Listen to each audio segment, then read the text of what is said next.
નમસ્કાર વિદ્યાર્થી મિત્રો, આગળ આપણે જોયું હતું બેંકને જે પત્રો લખવામાં આવે, વિનંતી પત્ર, ખાતું ખોલાવવા માટે, શૈક્ષણિક લોન લેવા માટે, એટીએમ કાર્ડ કમ ડેબિટ કાર્ડ કે ક્રેડિટ કાર્ડ ની સગવડ પ્રાપ્ત કરવા માટે અથવા આમાંનું કોઈ કાર્ડ ખોવાઈ ગયું હોય તો એની ચૂકવણી અટકાવવા માટે કે બ્લોક કરવા માટે,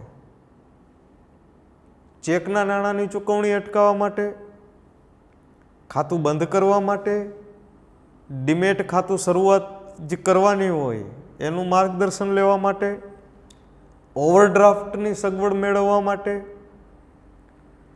ત્યારે એ લેક્ચરમાં અમે છેલ્લે કીધું હતું કે એટીએમ કાર્ડ એટલે કે ડેબિટ કાર્ડ કે ક્રેડિટ કાર્ડ ખોવાઈ ગયા હોય, ગુમ થયા હોય, ચોરાઈ ગયા હોય, લૂંટાઈ ગયા હોય ત્યારે સામાન્ય સંજોગોમાં બેંકને પત્ર લખવામાં આવતો નથી. આ ખાસ જોજો, આ પાઠ્યપુસ્તકમાં શું કામ આપવામાં આવ્યું તો કે કદાચ આવા સંજોગો ઊભા થાય તો લેખિત સાબિતી રહીએ એટલા માટે તમે પત્ર લખો તો અંદર શું લખશો.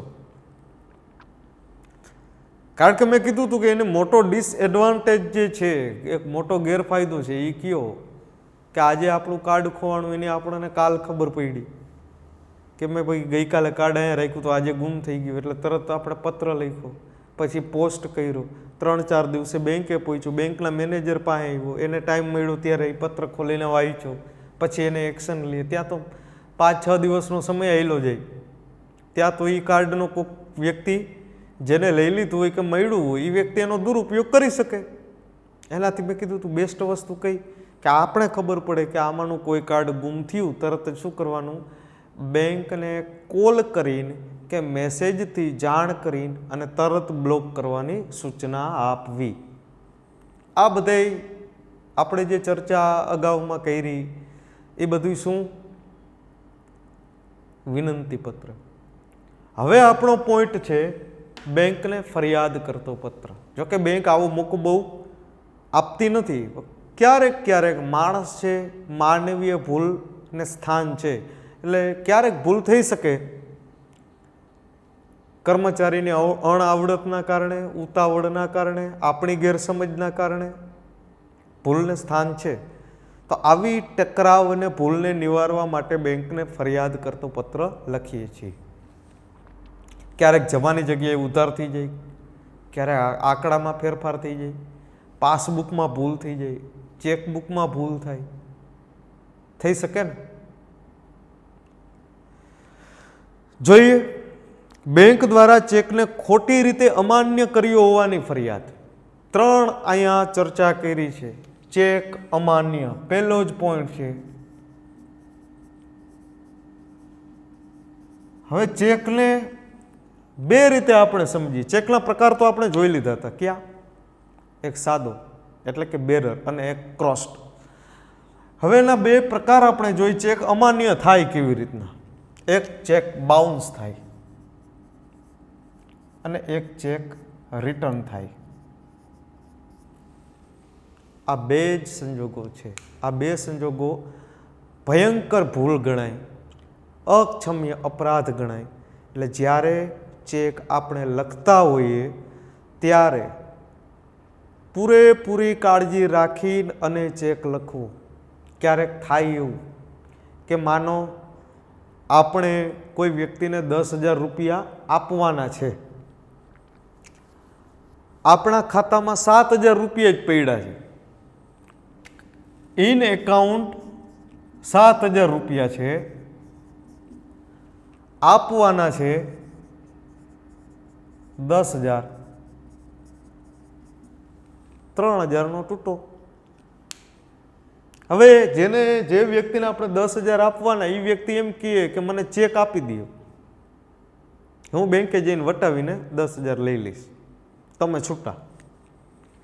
એટલે આપણે મગજમાં એમ કે હજી આપણી પાસે ખાતામાં 12,000 રૂપિયા પડ્યા છે, આપણે એવું ધાર્યું કે 12,000 હજી ખાતામાં છે એવું આપણે માન્યું, પણ 5,000 રૂપિયા ક્યાંક વપરાઈ ગયા 12,000 હતા એમાંથી, હવે બાકી બચ્યા 7,000, અને આપણે હજી મગજમાં એવું જ છે કે 12,000 પડ્યા છે ભૂલથી, અને આપણે એ વ્યક્તિને જેને 10,000 આપવાના એને 10,000નો ચેક લખીને આપી દીધો. હવે એ વ્યક્તિને તો આપણા ખાતામાં કેટલા છે એની ખબર નથી, એને તો આપણા 10,000 એને મતલબ છે.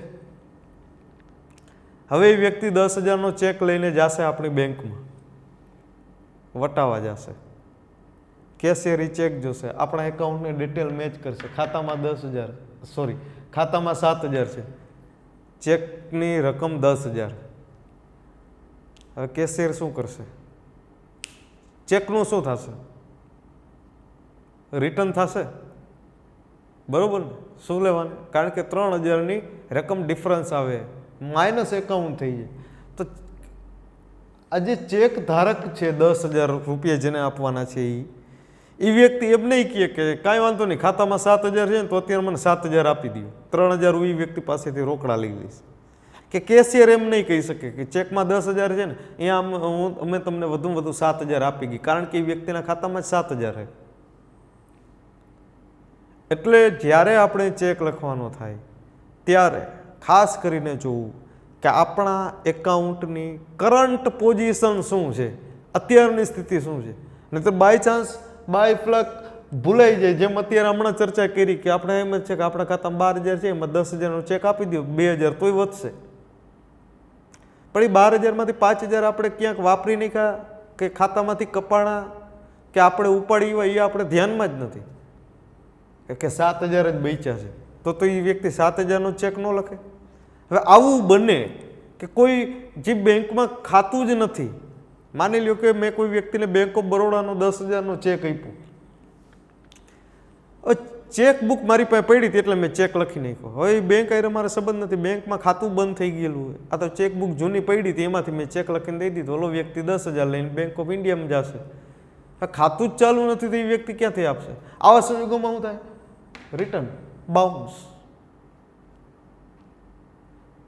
ગુનેગાર કોણ?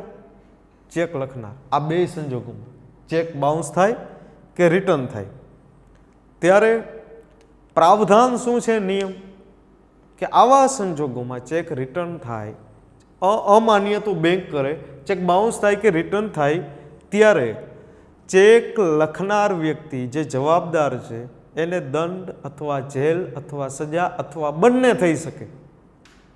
ખાસ જોજો. એટલે આવો ફરિયાદ પત્ર છે. પણ આપણી ભૂલ ન હોય અને બેંકે ચેક રિટર્ન કર્યો હોય, આ જ ઉદાહરણને ઊંધું કરી નાખો કે આપણા ખાતામાં 10,000 7,000નો ચેક લખ્યો અને બેંકે એમ કીધું કે તમારા ખાતામાં પૂરતું બેલેન્સ નથી એટલે તમારો ચેક રિટર્ન થશે, તો આપણે બેંકને કહી શકીએ કે ભાઈ તમે જોઈ લ્યો અત્યારે કરંટ પોઝિશન શું છે, 10,000 ખાતામાં પડ્યા છે અને 7,000નો ચેક હતો તો કેમ અમાન્ય થયો? ચેક અમાન્ય થાય એટલે ગંભીર ગુનો ગણાય, બેંક આયરે છેતરપિંડી કરી કહેવાય, અને જેને તમે ચેક લખીને આપો એ વ્યક્તિ આયરે તમે છેતરપિંડી કરી કહેવાય. એટલે જ મેં કીધું હતું કે આવા સંજોગોમાં દંડ, સજા, જેલ અથવા આ બધું એકી સાથે થઈ શકે. દંડ મળે, સજા મળે, જેલ મળે. રાઈટ? આ પહેલો પોઈન્ટ. હવે એમ કે બેંક સ્ટેટમેન્ટ એટલે કે આ બીજો પોઈન્ટ, બેંક સ્ટેટમેન્ટ એટલે કે પાસબુક, એમાં ભૂલ. હવે એ ભૂલ તો આપણે નથી, કારણ કે પાસબુકની જવાબદારી બેંકની હોય, કારણ કે બેંક પ્રિન્ટ કરે. જૂના સમયમાં બેંકના કર્મચારીઓ હાથેથી લખતા, પેનથી. હવે કમ્પ્યુટર સમય આવ્યો, હવે તો ઓટોમેટિક મશીન આવી ગયા જેમાં તમે પાસબુક નાખી દો એટલે ઓટોમેટિક પ્રિન્ટ થઈને આવી જાય છે ને. આવું આપણે તો ખાલી એક પ્રૂફ રહીએ, સાબિતી રહીએ કે અત્યારે બેંકમાં આટલા આટલા મેં વ્યવહાર કર્યા, અત્યારે આવું છે, આટલા ઉધાર, આટલા જમા. હવે એમ કે બેંક સ્ટેટમેન્ટ, બેંકનું સ્ટેટમેન્ટ છે જેને આપણે પાસબુક કહી.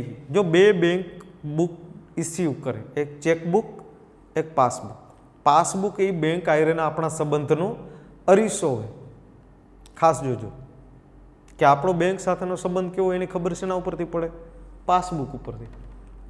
પાસબુકની એન્ટ્રી બધું બોલી જાય, એટલે જ કીધું કે એ એક દર્પણ છે, અરીસો. બરાબર, છેલ્લી એન્ટ્રીથી અગાઉની એન્ટ્રી, પહેલા 3 માસ પહેલાની એન્ટ્રી. રાઈટ. હવે આમાં ભૂલ ક્યાંથી થાય? જમાની જગ્યાએ ઉધાર થયા હોય. 2 પ્રકારે ભૂલ શક્ય છે. એકાઉન્ટમાં આપણે ભણ્યા હશું ભૂલ સુધારણા નોંધ, આવું ક્યાંક યાદ આવ્યું છે પેટા નોંધની અંદર. બરાબર ને? તો એમાં 2 પ્રકારે પાસબુકમાં છતી જોવા મળે. જમાની જગ્યાએ ઉધાર થાય અથવા ઉધારની જગ્યાએ જમા થાય. આ જ ચકેડા 2 શબ્દમાં ઊંધાવરું થાય. અથવા માનો તમે 3000 રૂપિયા જમા કર્યા હોય, તેમાં મીંડું વધઘટ થઈ જાય. 3000 જમાની જગ્યાએ ઉધાર થઈ જાય, અથવા 3000 ઉપાડ્યા હોય તો એની જગ્યાએ જમા થઈ જાય. એટલે ક્યારેક આપણે લોસ જાય તો ક્યારેક બેંકને લોસ જાય. આપણે લોસ જાય એટલે આપણે કહી, પણ આપણે ફાયદો થતો હોય તો આપણે કોઈને ન કહી. આપણા એકાઉન્ટમાં ભૂલથી કોઈક 10,000 નાખી દીધા, આપણે બેંકને કહેવાનું છે કે ભૂલથી કોઈકના 10,000 મારા ખાતામાં આવી ગયા. બરોબર ને?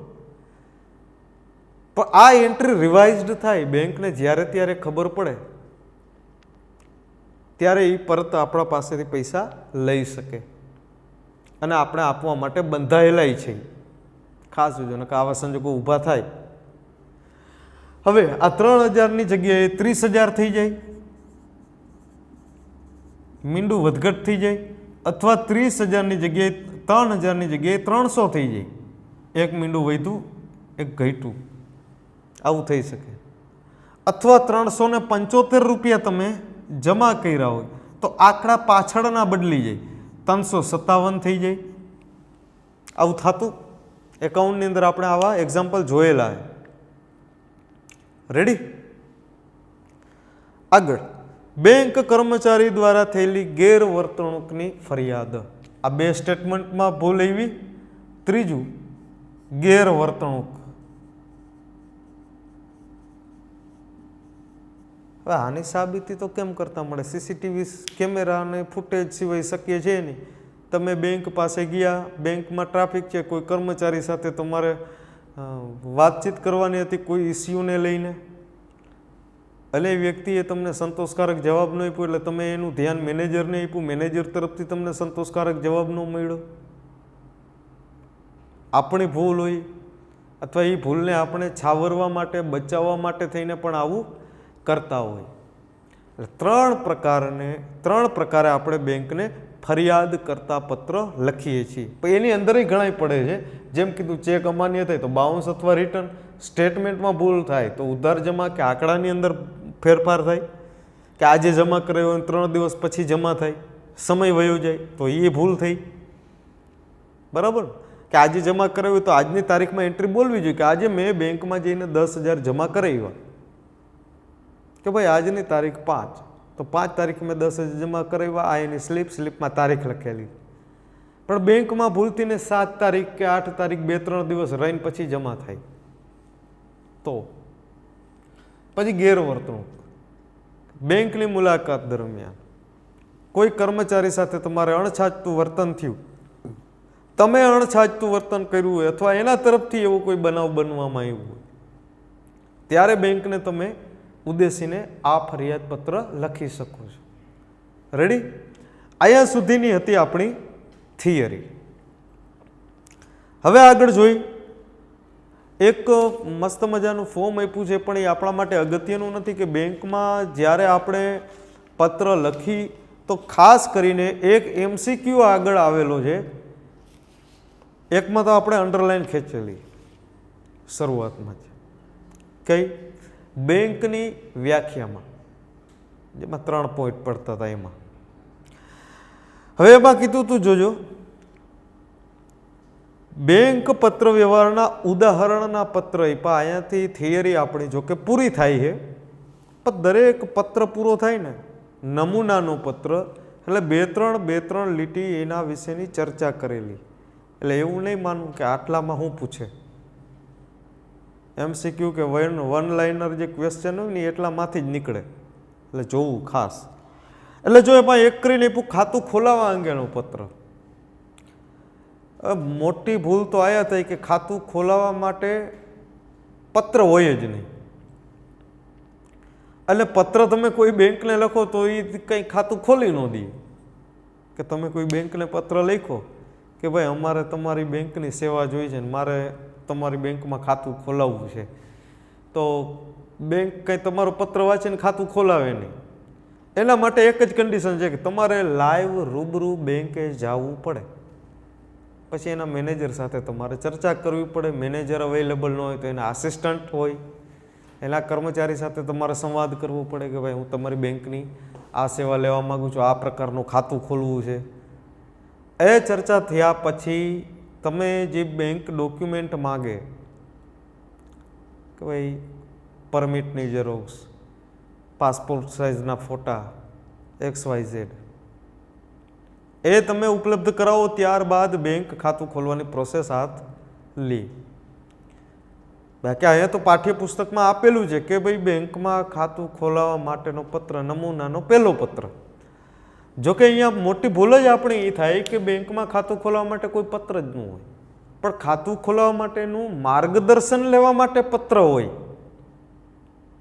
કે ખાતું ખોલાવવા માટે કેવી રીતના અરજી કરવી પડશે, અરજીમાં શું શું ડિટેલનો ઉલ્લેખ હોય, અરજી કેવી રીતના કરવી, હાથેથી લખવી, પ્રિન્ટ કરવી કે એનું ફોર્મ બેંક તરફથી મળશે તો કેટલા રૂપિયામાં અને કઈ રીતનું મળશે, એની લેંગ્વેજ કઈ હશે, ફોર્મ કોણ ભરી આપશે, ફોર્મની ડિટેલું, કારણ કે બધી આપણે ખબર ના હોય.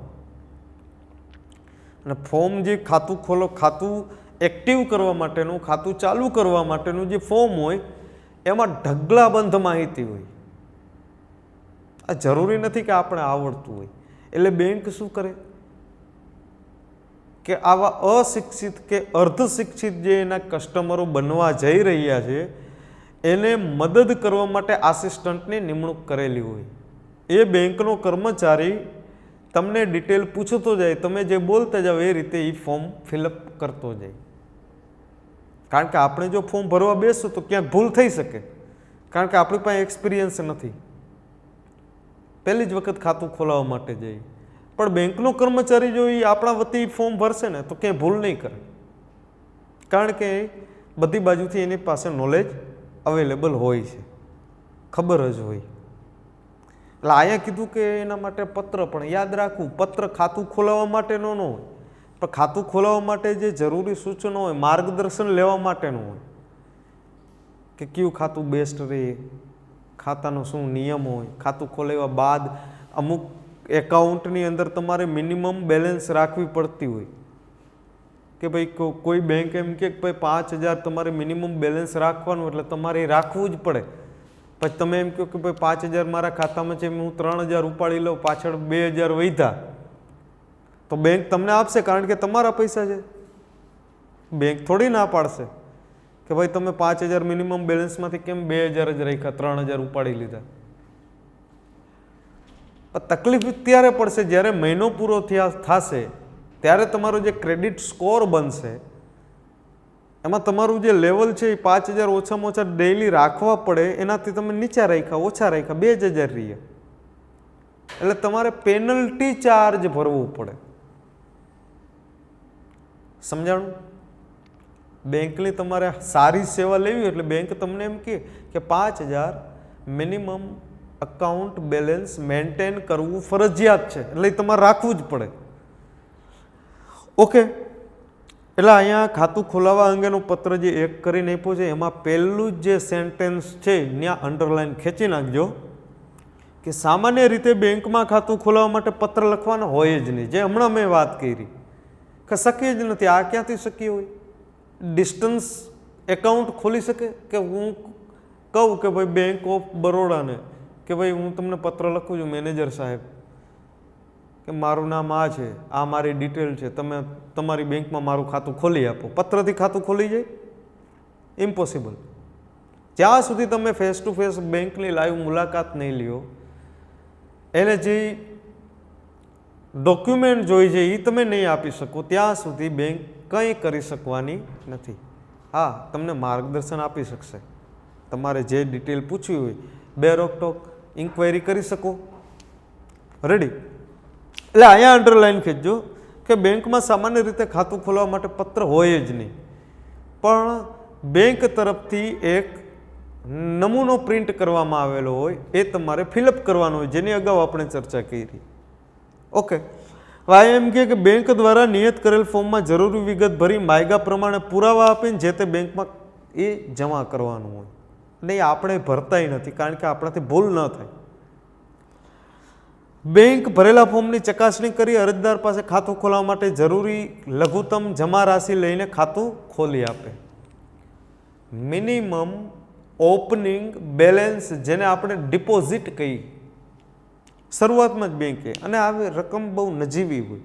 જે સામાન્ય બેંક હોય, સામાન્ય ખાતું હોય તો, બાકી હાઈફાઈ સુવિધા જોતી હોય, મોટી બેંક હોય, પ્રાઇવેટ બેંક હોય, તો બેંક એમ કે ભાઈ ખાતું ખોલવા માટે તમારે શરૂઆતમાં 5,000 રૂપિયા ડિપોઝિટ આપવો પડશે, એટલે તમારા ખાતામાં પહેલા જ દિવસે 5,000 રૂપિયાનું બેલેન્સ રહી જશે. પણ અમુક બેંક એવી છે કે 0 બેલેન્સથી ખાતું ખોલી આપે કે કાંઈ વાંધો નહીં, અત્યારે તમારી પાસે 10 રૂપિયા નથી, ચાલો 0 રૂપિયાથી ખાતું ખોલી આપે.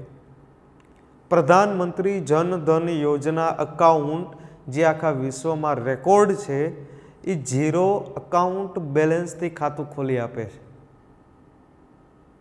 નો મેન્ટેનન્સ, નો લઘુત્તમ આવકની જરૂર પડે કે 5,000 કે 3,000 કે 1,000 રૂપિયા તમારે લઘુત્તમ રાખવા જ પડે. ઓકે. હવે આગળ કે નીચે આપેલા ફોર્મના ઉદાહરણ પરથી તમામ બાબત સ્પષ્ટ થઈ શકે. હવે પાછળ તમે જોશો એટલે 2 પિન પેજની અંદર બેંકનું ફોર્મ આપેલું છે. હવે આ આપણે પાકું કરવાનું નથી, જોજો, અને પાકું આપણાથી થશે નહીં, કારણ કે અનલિમિટેડ તમે જુઓ કેટલા નાના નાના મુદ્દાઓ છે. ખાલી આપણે એના ઉપર એક ઉડતી નજર કરી. હવે પાઠ્યપુસ્તકવાળાએ આપણે શું કામ આપ્યું? ખાતું ખોલવા માટેનું ફોર્મ આપ્યું કે તમે જનરલ કોઈ બી બેંકમાં જાઓ એટલે ખાતું ખોલવા માટેનું ફોર્મ લ્યો, એટલે આ જે ડિટેલ આપી ને એ આપણે ભરવાની થાય, આપણે અથવા બેંકના કર્મચારી. તેમાં હોય શું? જનરલ હે, પછી બેંક બદલે એટલે ફોર્મ બદલે. બેંક ઓફ બરોડાનું અલગ હોય, વિજયા બેંકનું અલગ હોય, દેના બેંકનું અલગ હોય, બેંક ઓફ ઇન્ડિયાનું અલગ હોય, પંજાબ નેશનલ બેંકનું અલગ હોય, એક્સિસ બેંકનું અલગ હોય, ને HDFCનું અલગ હોય. બેંક બદલે એટલે એનો થોડો અંદરની ડિટેલો ચેન્જ થાય. જનરલ ડિટેલ તેમાં આપે છે બ્રાન્ચ નંબર, એકાઉન્ટ નંબર, તારીખ, ત્યારબાદ ખાતાનો પ્રકાર કે સેવિંગ એકાઉન્ટ, ટર્મ ડિપોઝિટ, અધર એકાઉન્ટ, કરંટ એકાઉન્ટ, આપનું નામ, middle name, surname, father name, બરાબર.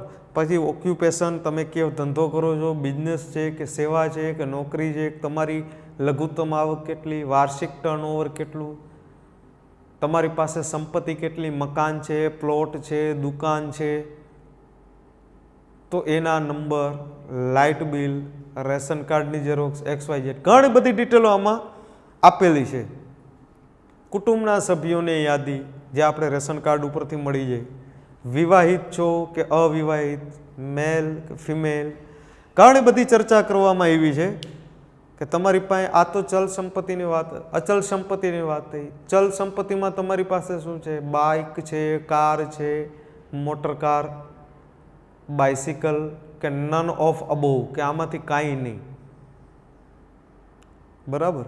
પછી ગાયો છે, ભેંસો છે, બકરી છે, ઘોડા છે, એ બધી ચલ સંપત્તિ થઈ આપણી. સંપત્તિ તો છે, કારણ કે એને વેચશું તો પૈસા મળશે, એટલે બેંક આની ડિટેલ પણ માગે, એવું તમને ફોર્મની અંદર જોવા મળશે. પછી તમે જો સેલેરાઇઝડ હોય, નોકરી કરતા હોય, તો કઈ રીતે? ટીચર છો, પ્રોફેસર છો, વકીલ છો, ચાર્ટર્ડ એકાઉન્ટન્ટ છો, ડૉક્ટર છો, XYZ. પછી નોકરી કરતા હોય એ જગ્યાનું, સ્થળનું નામ ને XY. એટલે જનરલ ફોર્મની ડિટેલ થઈ. આપણે એની અંદર બહુ જાજી ચર્ચા નથી કરતા, સીધા આપણે જાશું પત્ર વિભાગની અંદર. કે પત્ર આપણે કોઈ પણ બેંકને લખીએ તો ધ્યાનમાં રાખવાની શરૂઆતની બાબત કઈ, તો આપણે કીધું તો પહેલા તો જોવાનું તારીખ. તારીખ તારીખ લખવાની 2 પદ્ધતિ છે, એક છે બ્રિટિશ અને એક છે અમેરિકન. પછી સહી, સંબોધન, 3 પેરેગ્રાફ, 2 પ્રકારના સરનામા, સંબોધન, છેલ્લે આભાર વ્યક્ત કરી સિગ્નેચર કરીએ. એટલે આ જે 7 મુદ્દા છે એ 7 મુદ્દા આપણા પરફેક્ટ હોવા જોઈએ. જો આમાં એક પણ જગ્યાએ ભૂલ થઈ એટલે સીધા આપણા 5 માર્કના પત્રમાંથી અડધો માર્ક ઉલરતો જાય, ભૂલ દીઠ અડધો ઉલરે. એટલે આવું ન થાય એટલા માટે 7 વસ્તુ ઉપર આપણે વિસ્તારથી ચર્ચા કરશું. પણ આશા રાખું છું આ થિયરીના પોઈન્ટમાં અહીંયા સુધીનું આપ સૌને સારી રીતે સમજાયું હશે.